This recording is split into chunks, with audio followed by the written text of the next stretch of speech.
Alright, so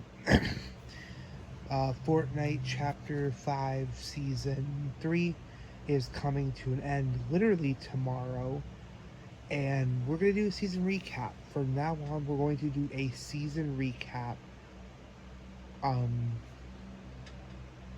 from now until whenever Fortnite ends, which might actually be sooner rather than later. According to leakers, people say that Chapter 6 will be the final Fortnite update. So anyway, let's recap this season. So, this is what people consider to be a dumpster fire season. In my personal opinion, though, I thought it was a good season.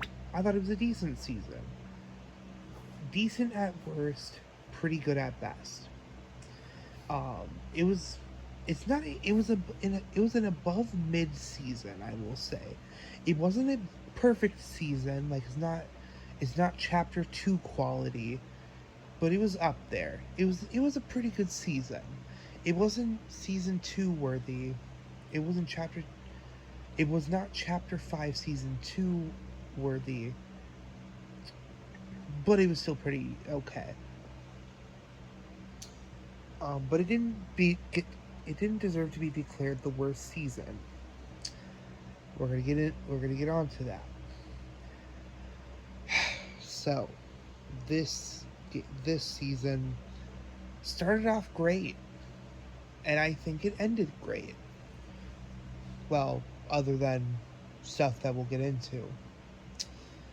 The way that it came into the map, I liked. I liked that it felt like I like that the build up to it felt like OG Fortnite, when like stuff was looming in the background.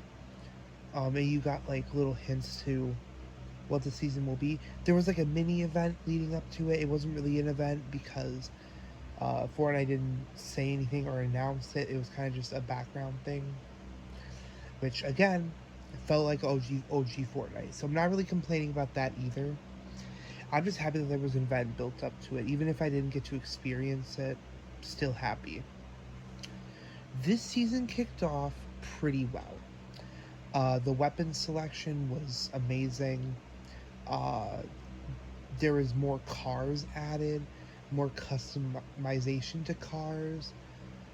It was an amazing season.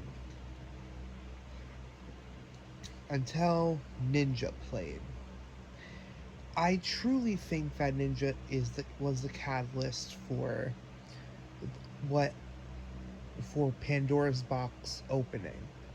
Not the actual Pandora's box inside of Fortnite. I mean the Pandora's box figuratively or metaphorically. Everybody was enjoying this season. There was only like 2 people complaining about it on Twitter, like, oh, there's a couple of bugs and everything. But nobody was really complaining about this season until Ninja played. As soon as Ninja opened his mouth and said, Epic, what are you doing? Very disappointed in the season. That's when people started getting on the bandwagon that this is a bad season. Because I noticed that people were actually enjoying the season. I was even surprised. I was like, damn, people are actually enjoying this season. And then that quickly aged like day old milk. As soon as Ninja opened his mouth. And no hate to Ninja. He's still one of my favorite Fortnite creators. It's just, I think he has too much of an influence on people's opinion of the season. I think people don't genuinely hate this season, and I think that we'll see that in the coming years. I think just like chapter 2, once we get farther and farther away from this season, the more and more people will appreciate it.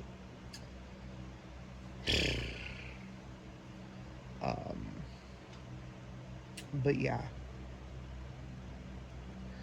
And I genuinely think that the reason that Ninja hated this season, you know, he didn't hate it because of the weapon selection. He didn't hate it because of the map design. He hated it because he kept dying.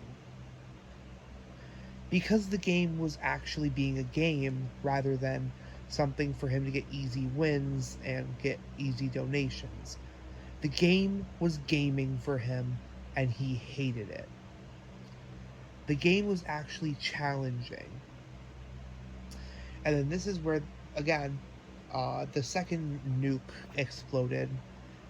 Get it? Nuke, because, you know, there was a Fallout collab this season, so nuke, haha. This is when the second nuke hit.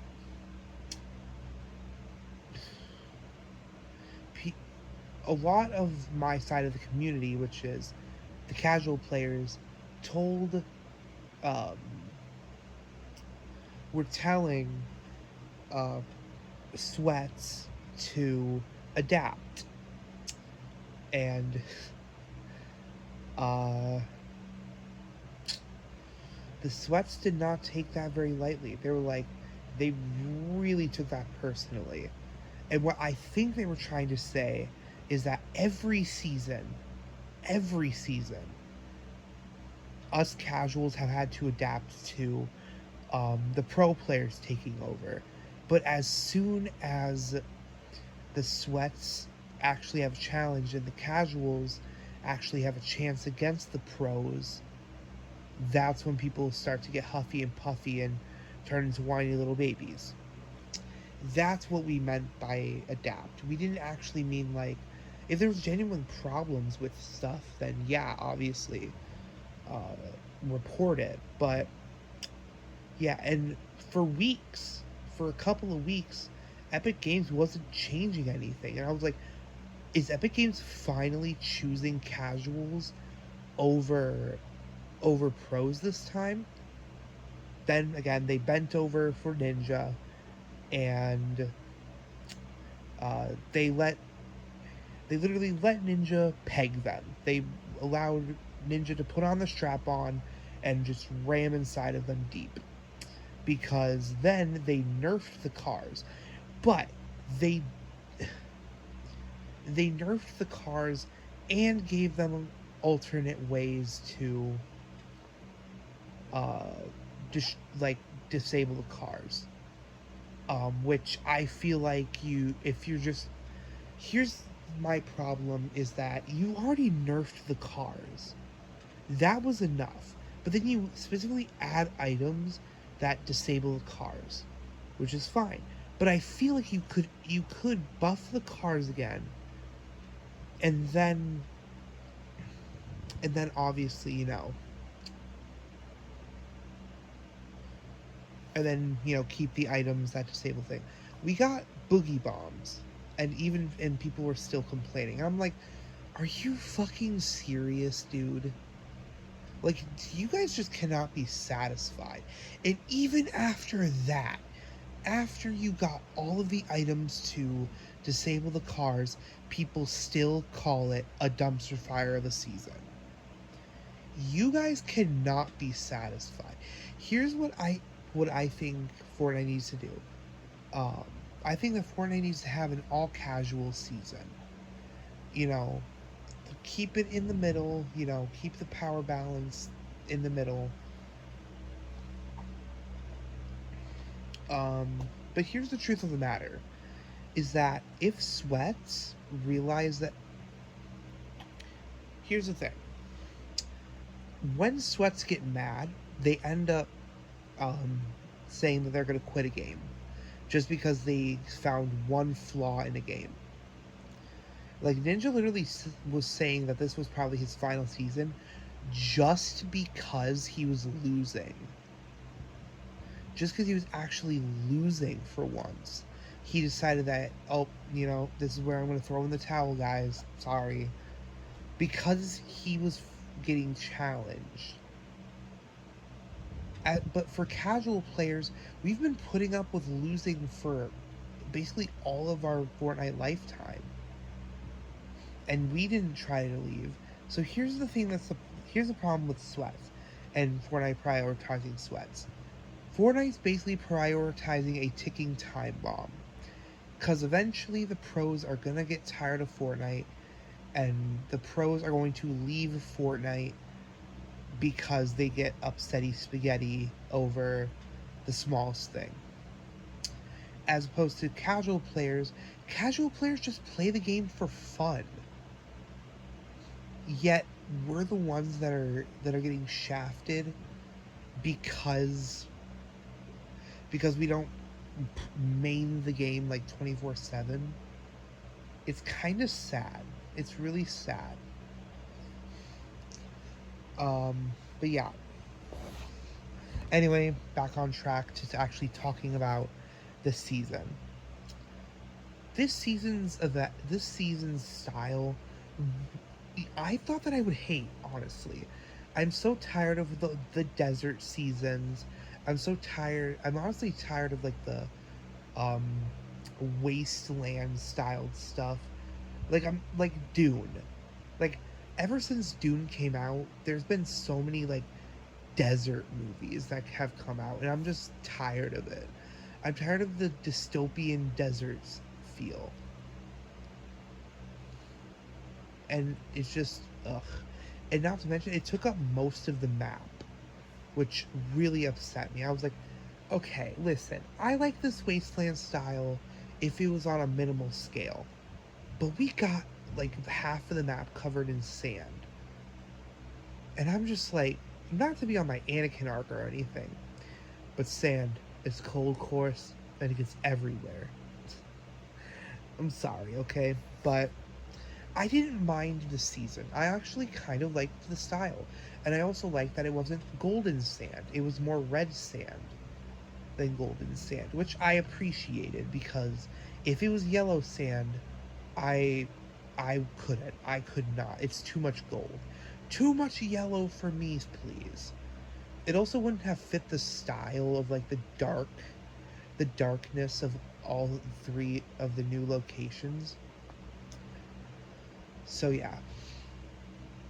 Not much content this season. I thought that the challenges were fine. They weren't too hard, but they weren't too easy.